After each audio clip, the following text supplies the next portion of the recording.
Bonjour à tous et bienvenue dans cette nouvelle édition d'EuroQuestions, la série court de webinaires de l'Institut Jacques Delors, où 2 mercredis par mois, nous décryptons l'actualité.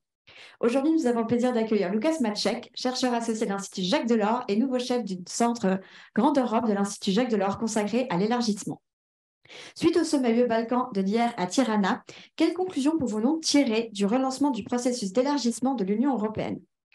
Alors que Jean-Claude Juncker avait fermé la porte à tout élargissement sous son mandat, la guerre en Ukraine et sa candidature ont remis le sujet de l'élargissement à l'agenda européen. Pour rappel, les processus d'adhésion des pays balkaniques s'enlisent depuis plusieurs années. Où en sont donc l'Albanie, la Macédoine du Nord, le Monténégro, la Serbie, la Bosnie-Herzégovine et le Kosovo dans leurs relations avec l'Union européenne? Je vous rappelle que vous avez le bouton questions-réponses en bas de votre écran pour poser vos questions. Sans plus attendre, Lucas, je vous laisse la parole. Bonjour, merci pour l'introduction et merci pour l'invitation sur ce sujet passionnant et qui passionne de plus en plus aussi les Européens. Très récemment, il y a quelques jours, l'Institut Jacques Delors organisait sa conférence annuelle et j'étais frappé que dans les 3 questions qui étaient posées à Josep Borrell, qui était l'invité d'honneur, 2 portaient sur l'élargissement. Donc il y a vraiment, alors qu'il y a un an, très sincèrement, qui parlait de l'élargissement, à part le cercle étroit des passionnés. Donc, il y a vraiment un retour de l'élargissement en haut de l'agenda politique de l'Union européenne.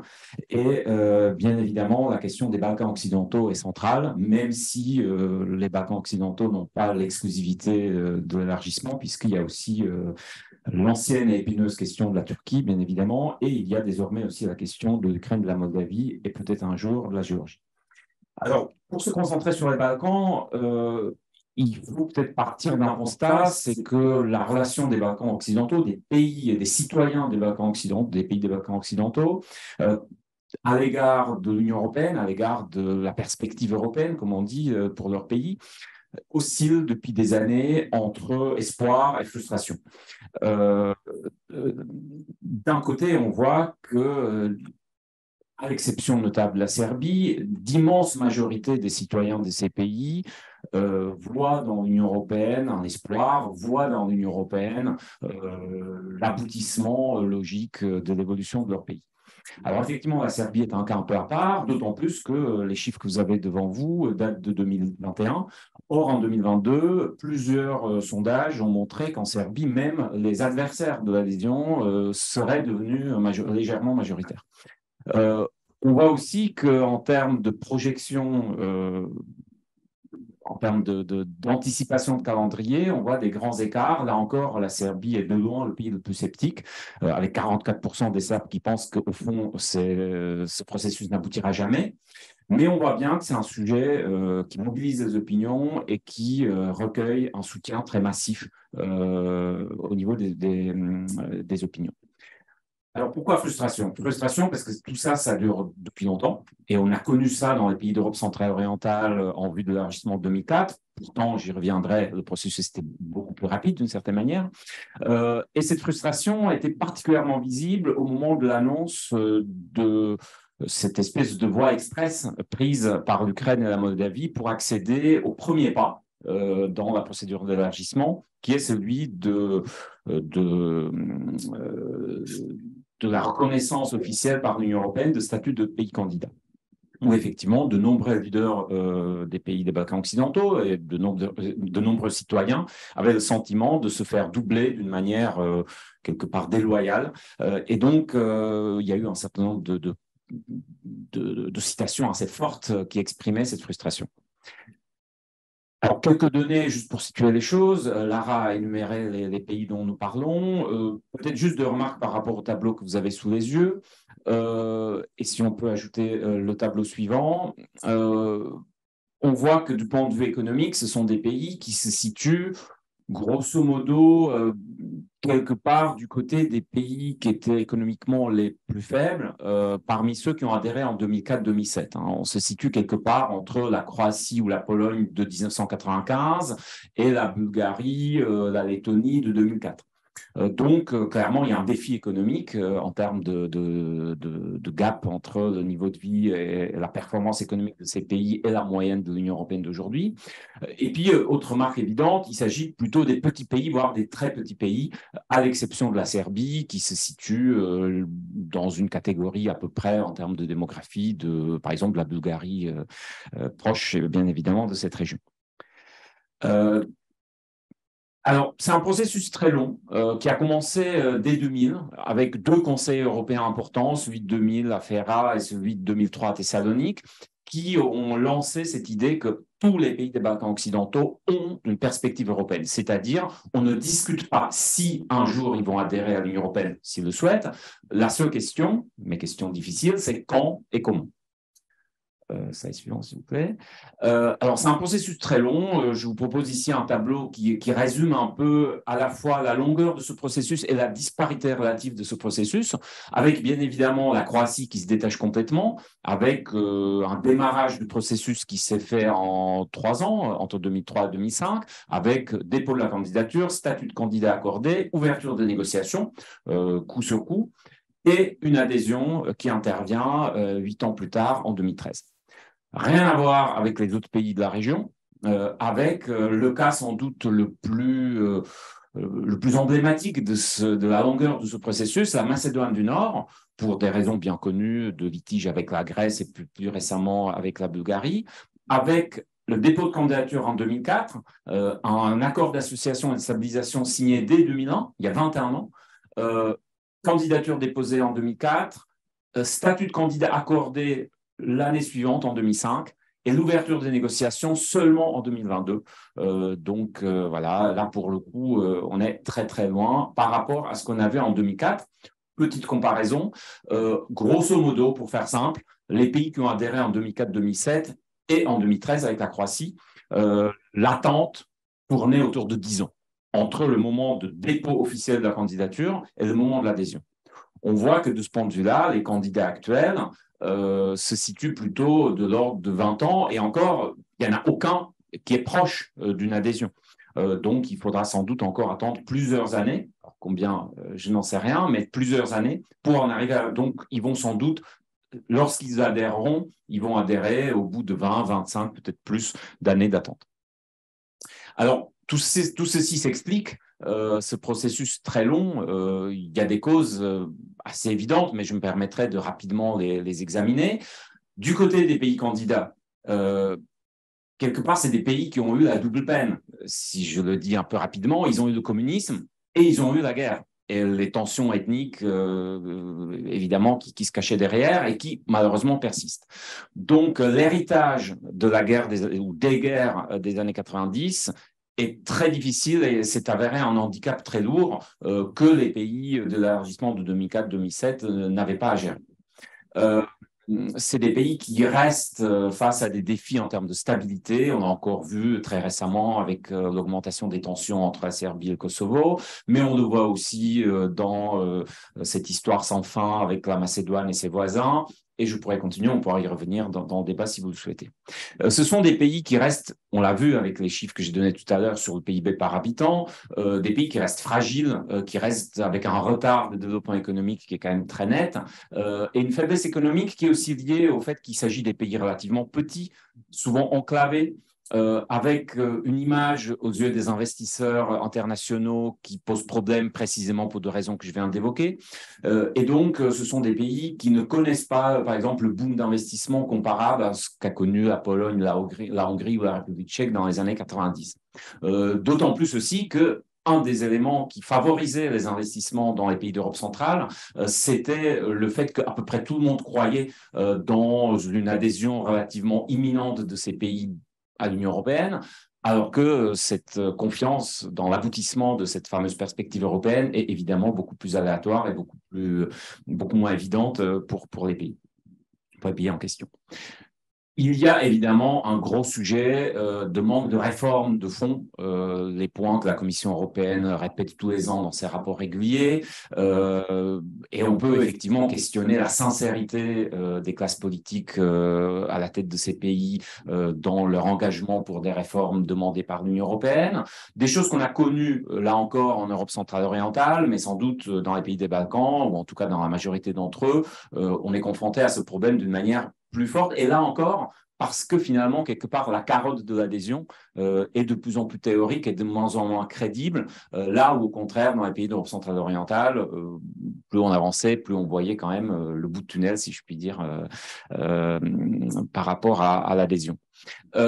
Il y a aussi tout ce qu'on appelle voilà, la régression démocratique, la captation d'État. Enfin, il y a toute une série de termes qui ont été parfois forgés spécialement, la stabilocratie pour caractériser les régimes et l'évolution politique de ces pays, qui sont inquiétantes, qui ont évidemment des points communs avec ce qu'on connaît au sein de l'Union, avec la dérive illibérale qui existe au sein de l'Union européenne aussi, mais là encore dans des contextes souvent plus compliqués aussi par le fait qu'on est parfois face à des institutions qui fonctionnent mal, par rapport à des comportements politiques qu'on n'a pas connus en Europe centrale orientale, par exemple, avec quelque chose qui est relativement fréquent dans la région, que sont des boycotts des institutions politiques par l'opposition, par une partie importante de la scène politique. On a vu ce genre de choses en Macédoine, on a vu ça en Serbie, etc., des élections auxquelles l'opposition refuse de participer, par exemple.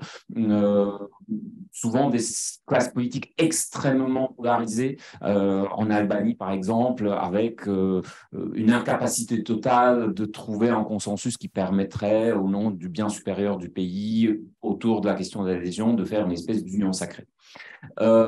Et justement, ça me renvoie au dernier point sur les pays candidats. Il y a un manque relatif de consensus, en tout cas moins de consensus que ce qu'on a eu dans les années 90 en Europe centrale orientale, et tout ça dans un contexte où il y a des alternatives géopolitiques, parce qu'il y a des acteurs géopolitiques puissants qui, eux, investissent aussi et qui, quelque part, parient sur leur capacité à détourner les Balkans occidentaux ou à freiner, en tout cas, les pays des Balkans occidentaux dans leur rapprochement avec l'Union européenne. Bien évidemment, la Russie, mais aussi la Chine. Dans une certaine mesure, on pourrait aussi discuter de la Turquie. Quelque chose qui n'a pas vraiment existé en Europe centrale orientale, où, quelque part, l'adhésion à l'Union européenne n'avait pas vraiment d'alternative. Alors, il y a aussi des facteurs du côté de l'Union européenne. On a beaucoup disserté pendant des années sur la fatigue de l'élargissement, particulièrement marquée dans certains pays, comme la France ou les Pays-Bas, et aussi certainement les évolutions, notamment de la Hongrie et de la Pologne, n'ont pas vraiment arrangé l'image de l'élargissement, avec ce sentiment que finalement la digestion, si je puis dire, de l'ancien élargissement est quelque chose qui finalement pose encore beaucoup de problèmes. Et donc, avant de se lancer dans nos élargissements, qu'il faut peut-être déjà régler des problèmes à l'intérieur de l'Europe à 27, sans parler de la dynamique délétère liée au Brexit, etc. Un manque d'unité, d'intérêt et de moyens. Pendant très longtemps, jusqu'à la fin février de cette année, je pense qu'on peut dire sans trop prendre de risques que pour le gros des citoyens et des classes politiques des pays membres, à l'exception des pays voisins ou des pays géopolitiquement proches, la question des Balkans n'était pas une question prioritaire. Ce n'était pas une question qui intéressait. Voilà, on répétait de manière impérituelle des phrases sur la perspective européenne, mais ce n'était pas vraiment un sujet qui mobilisait grand monde, y compris dans l'espace médiatique. Manque d'unité aussi, une forme de cacophonie européenne avec, pour donner un exemple peut-être le plus emblématique et peut-être le plus problématique, le plus délétère par rapport à la capacité de l'Union européenne d'agir, notamment sur cette question de tension que j'ai déjà évoquée, la reconnaissance, ou plutôt la non-reconnaissance du Kosovo par 5 États membres au sein de l'Union européenne. Et c'est un sujet sur lequel l'Union européenne n'a pas bougé depuis le moment où Kosovo était reconnu par la majorité des États membres. Et puis, manque de moyens aussi. C'est vrai que si on compare les moyens de préadhésion qui sont consacrés à l'ensemble de la région des Balkans occidentaux avec ce qu'on donne à un certain nombre d'États membres qui ont adhéré après 2004, Grosso modo, ce qu'on donne à la Bulgarie, c'est à peu près l'équivalent de ce qu'on donne, voire plus que ce qu'on donne à l'ensemble de la région des Balkans occidentaux. Et si on met ça en perspective, des retours économiques positifs pour l'Union européenne en termes de balance commerciale, en termes des investissements, des retours d'investissement, des dividendes des entreprises européennes qui investissent dans ces pays, etc., on peut même soutenir que d'une certaine manière, l'Union européenne, économiquement, retire plus des Balkans occidentaux qu'elle investit à travers l'aide à des. Bon, bien évidemment, ce genre de calculs sont toujours à manier avec beaucoup de prudence, mais clairement, on n'est pas face à un effort massif en termes financiers pour arrimer cette région à l'Union européenne. En tout cas, jusqu'ici. Et puis, il y a cette éternelle interrogation entre élargissement et approfondissement, avec cette crainte qu'un élargissement qui ne serait pas précédé par une réforme de l'Union, et ça c'est une crainte particulièrement présente en France traditionnellement, poserait de graves problèmes à l'Union. Alors, ce processus est long, mais il a aussi évolué. Et je crois qu'il faut souligner ça. Si on prend les règles du jeu de l'élargissement de 2004, qui étaient essentiellement définies par ce qu'on appelle les critères de Copenhague, qui étaient définis en 1993, on a quand même ajouté plusieurs couches. Et on a rendu ce processus, d'une certaine manière, plus difficile, plus complexe, plus nuancé aussi, normalement. Alors, je ne vais pas développer sur ces différents points, on pourra y revenir dans la question si vous le souhaitez, mais en tout cas, on a ajouté un volet stabilisation qui n'existait pas dans les années 90, pour réagir à ce contexte post-guerre, post-conflit. Et puis, il y avait ce qu'on appelle la nouvelle approche en 2011, dans les négociations menées par la Commission. Et il y a surtout, depuis 2020, sous pression française, on peut dire, la nouvelle méthodologie d'adhésion qui était proposée par la Commission et endossée par le Conseil. Et qui, effectivement, est censée redynamiser ce processus, le rendre plus politique et le rendre aussi davantage fondé sur le mérite, y compris du coup avec une logique à double sens, c'est-à-dire une capacité de revenir en arrière, autrement dit une logique aussi de réversibilité si jamais un État candidat n'avance pas dans la direction qui était convenue avec l'Union européenne. Alors, je vais passer très rapidement sur ça, c'était juste pour vous montrer que aussi c'est vrai qu'il y avait un côté un peu, on saucissonnait un peu les sujets avec la logique des 33 chapitres de négociation.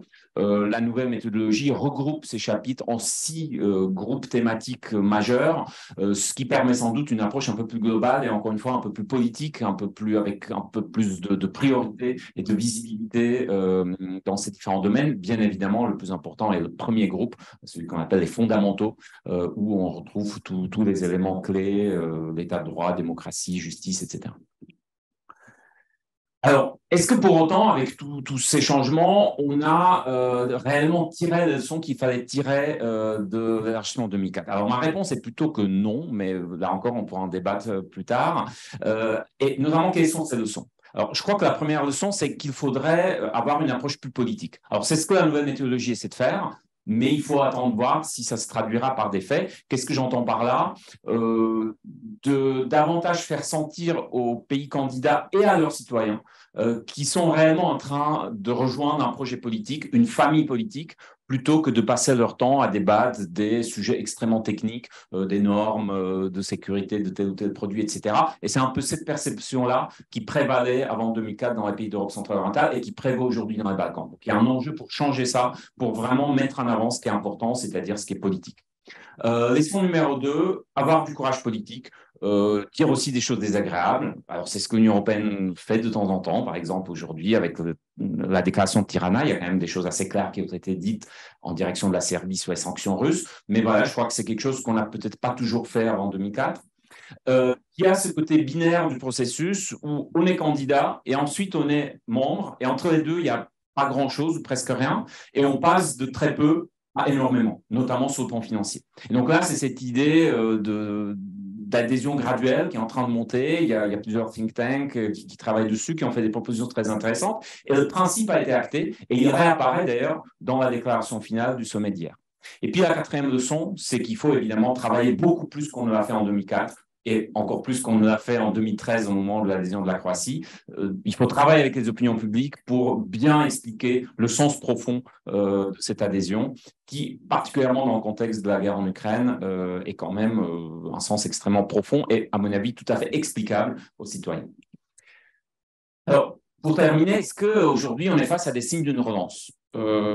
C'est clair qu'il y a d'énormes opportunités, alors dans des conditions tragiques dont on se passerait tous bien, mais force est de reconnaître que la guerre en Ukraine a ouvert un nouveau chapitre dans la relation entre les Balkans occidentaux et l'Union européenne, et qu'il y a vraiment un potentiel de relancer ce processus et de le mener à bien dans les années à venir.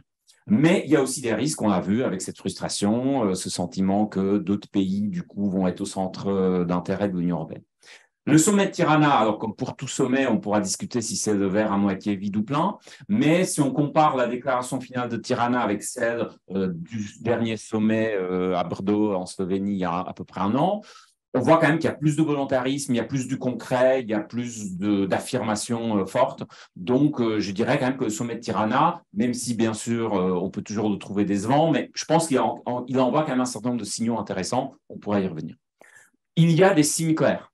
On ouvre les négociations avec la Macédoine. On a ouvert les négociations avec la Macédoine du Nord et l'Albanie après plusieurs années de blocage.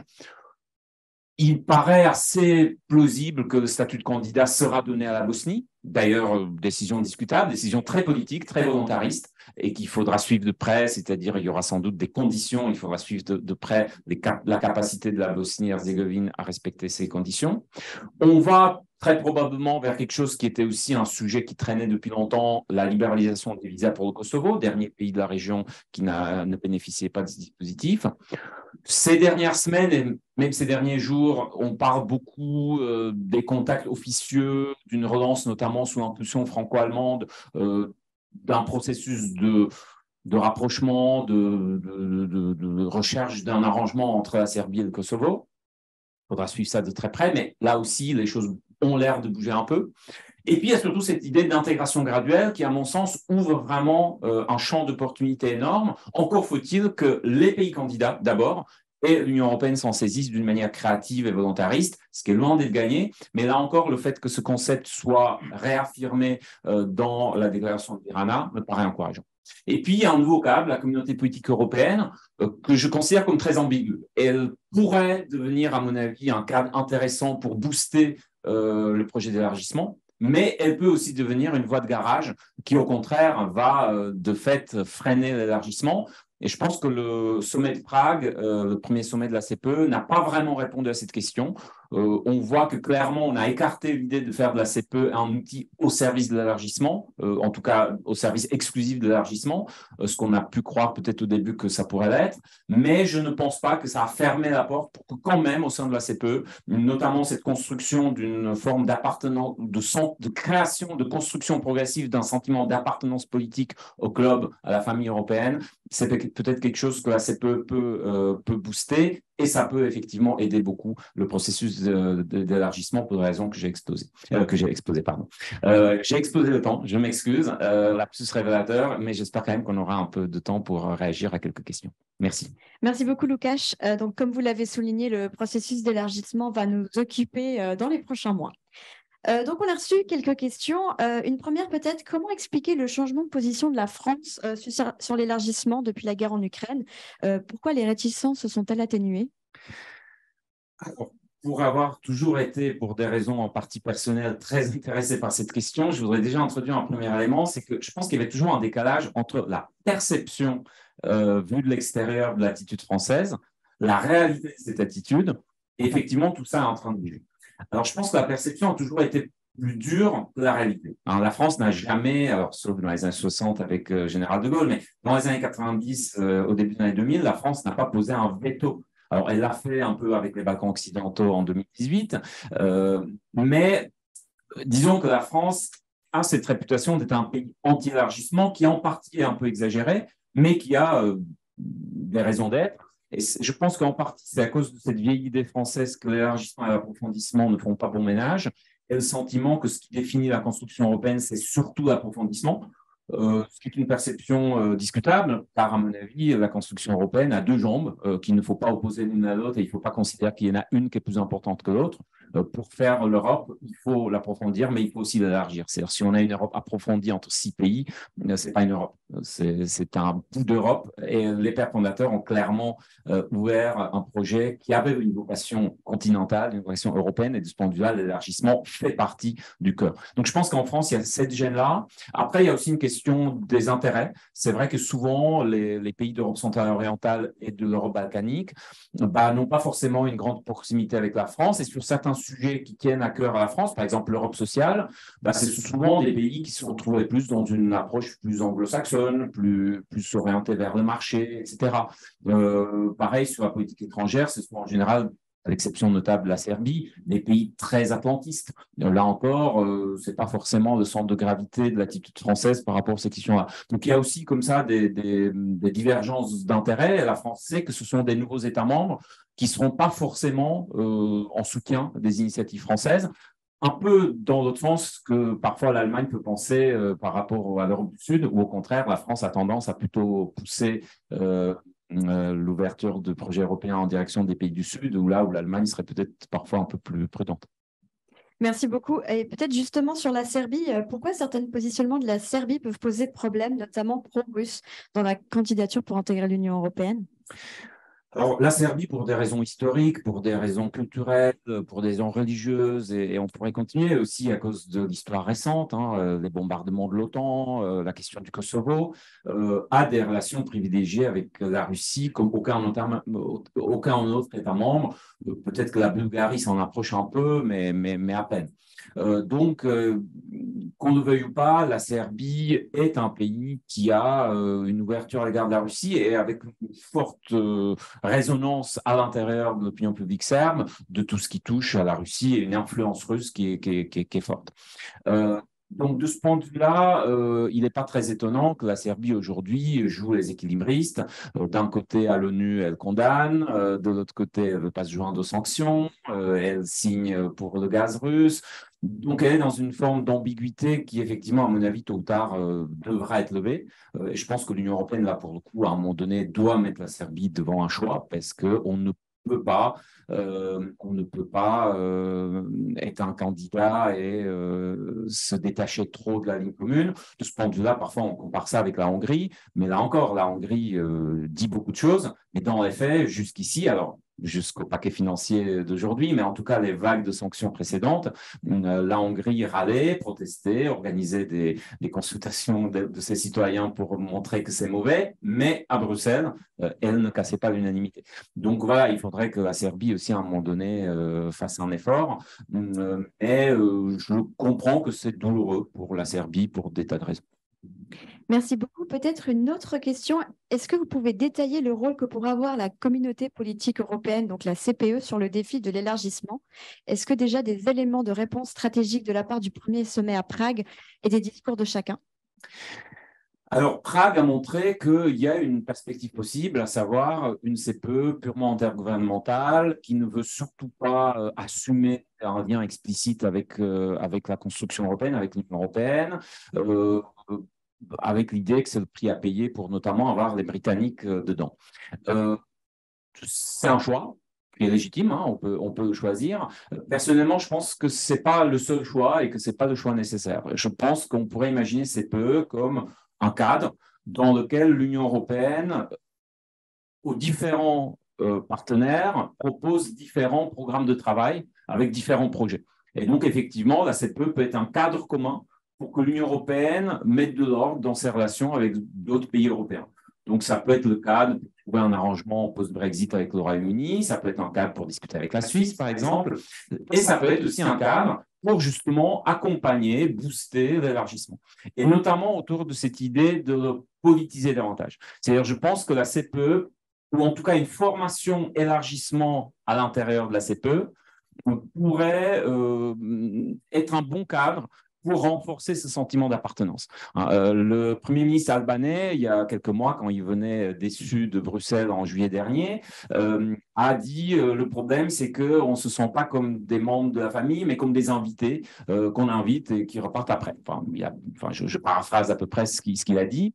Et c'est peut-être là-dessus que la CPE peut jouer. C'est de se sentir davantage faire partie d'un club ou d'une famille, peu importe le mot qu'on utilise, être consulté, être invité. Et là aussi, dans la déclaration de Tirana, il y a des choses intéressantes sur ce sujet. Alors, on peut faire ça hors CPE, mais je pense que CPE pourrait être un cadre pour ça.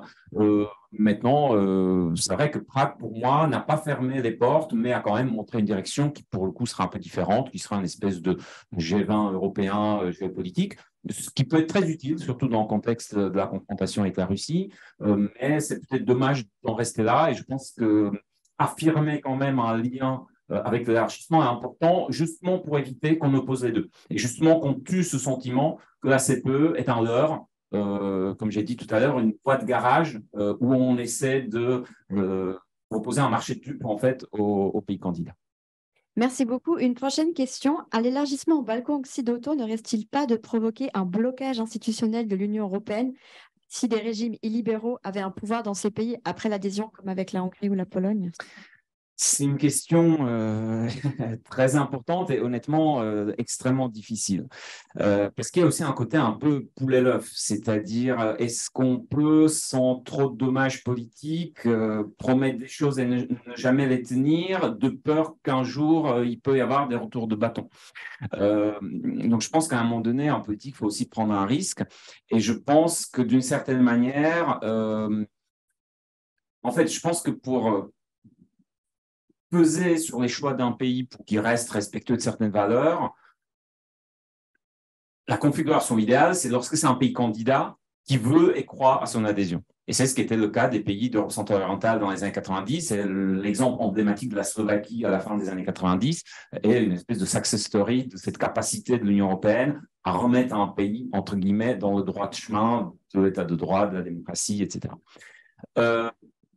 Je pense que le deuxième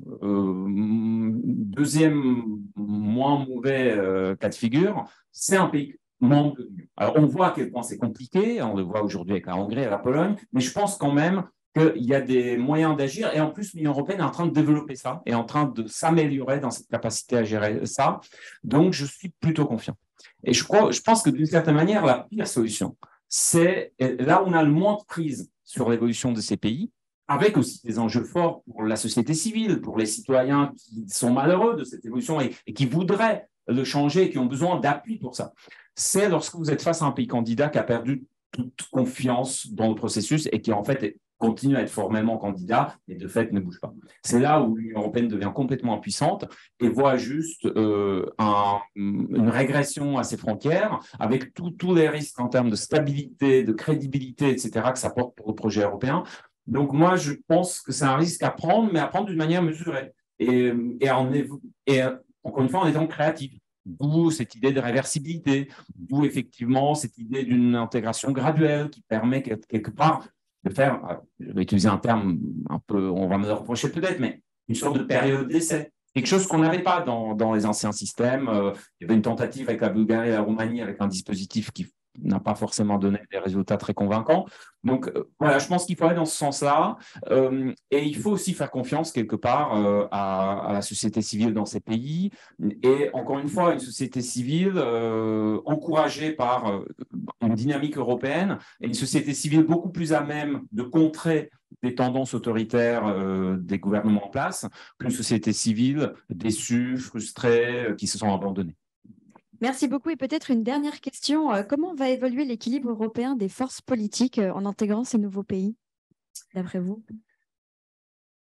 Alors, sur différents sujets différemment, c'est clair qu'on va renforcer quelque part le club des pays qui sont encore dans une logique de rattrapage économique.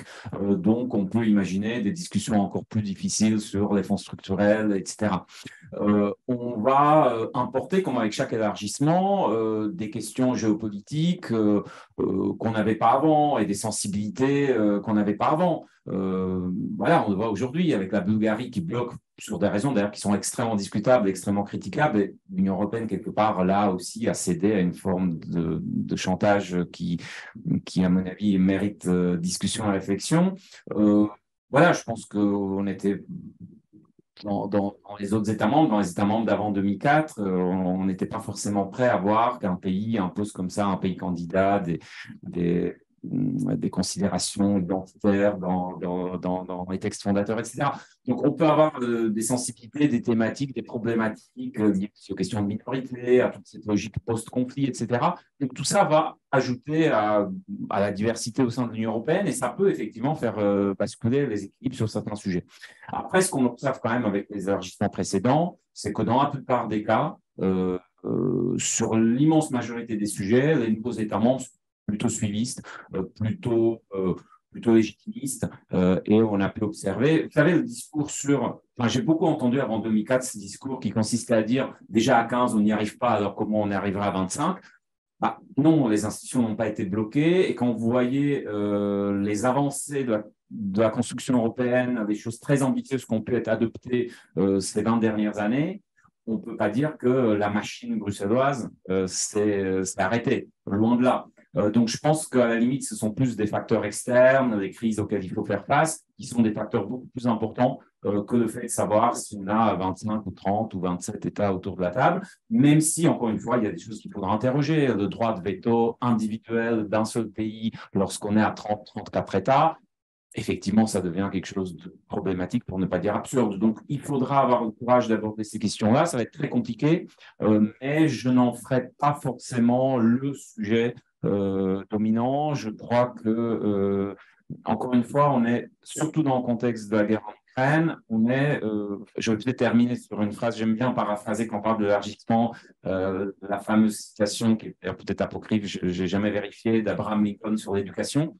Hein, si vous trouvez que l'élargissement, ça coûte trop cher, essayez le non-élargissement. Et je pense que l'Union européenne ne peut pas se permettre, dans cette région traditionnellement si sensible, géopolitiquement, mais c'est une petite région, mais c'est une région qui, quand même, dans l'histoire de l'Europe, a joué le rôle souvent compliqué. L'Union européenne ne peut pas se permettre de garder un vivier de tension et d'instabilité dans cette région.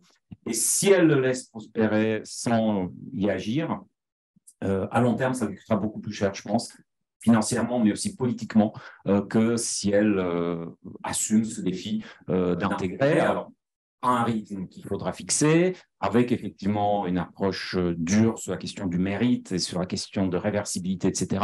Donc, sans une forme de naïveté qu'on a peut-être pu avoir par le passé, mais sans mauvaise volonté, sans mauvaise foi. Merci beaucoup, Łukasz, pour toutes ces précisions et on va suivre avec grand intérêt les travaux du futur Centre Grande Europe de l'Institut Jacques Delors, donc consacré à l'élargissement. Merci à tous pour votre participation pour cette dernière édition de 2022 de notre Euroquestion. Le prochain aura lieu le mercredi 11 janvier à 14h30 en présence d'Elvire Fabry qui reviendra pour nous sur le bras de fer engagé avec les États-Unis sur les enjeux industriels et commerciaux. Merci à tous encore. On vous souhaite à tous et à tous de très belles fêtes de fin d'année et à l'année prochaine.